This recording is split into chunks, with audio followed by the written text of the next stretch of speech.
எங்க போனாலும் ஜெபிச்சிட்டு போங்க. Wherever you go, pray and go. எந்த பிரயாணத்துல இருந்தாலும் ஜெபிச்சிட்டு போங்க. Wherever the travel you may be, pray and go.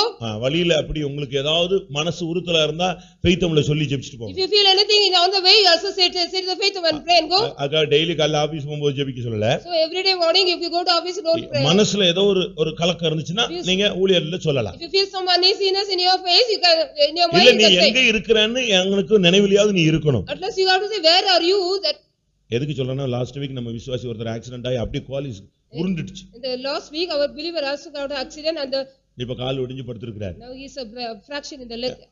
வேலை நிமித்தம் தான் போனது, தப்பு கிடையாது. Because of the job he went. But இப்பொழுது எல்லாமே பொல்லாங்குடைய சக்திகள் போராடக்கூடிய ஒரு காலம். This is the time the evil power is also struggling. உன்னுடைய விசுவாசத்தை விட்டு உன்னை தூக்கி எறியறதுக்காக பிசாசு போராடுற ஒரு காலம். This is the time the devil also want to take you out of the faith. ஆனா அப்படினால நீ நியாயத்தீர்ப்பிலிருந்து தப்புவிக்கப்பட வேண்டும். So you have to escape from the judgment. ஆமென். சூரியனை அணிந்தவளாய் தேவனின் நீதியை தரித்தவளாய், சூரியனை அணிந்தவளாய் தேவனின் நீதியை தரித்தவளாய், கீர்த்தனும் சந்திரன் சாட்சியிலே கிருபையிலே நிதம் நிலைப்பவளே, கிறிஸ்தனும் சந்திரன் சாட்சியிலே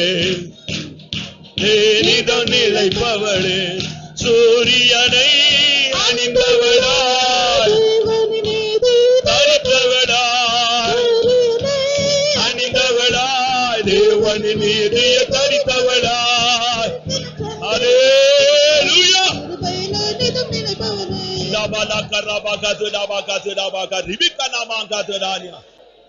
ஆண்டவர் சொன்னார், நீ வா, என் கரத்தின் நிழலினால் உன்னை மூடுவேன். எனக்கு விசுவாசம் இருக்கு, இன்னைக்கு கர்த்தர் அநேகரை தன்னுடைய கரத்தின் நிழலினால மூடி இருக்கிறார். ஹல்லேலூயா, ஹல்லேலூயா, ஹல்லேலூயா. சுடபலா கரபகதுடா கடபகதுடா பனவதுடா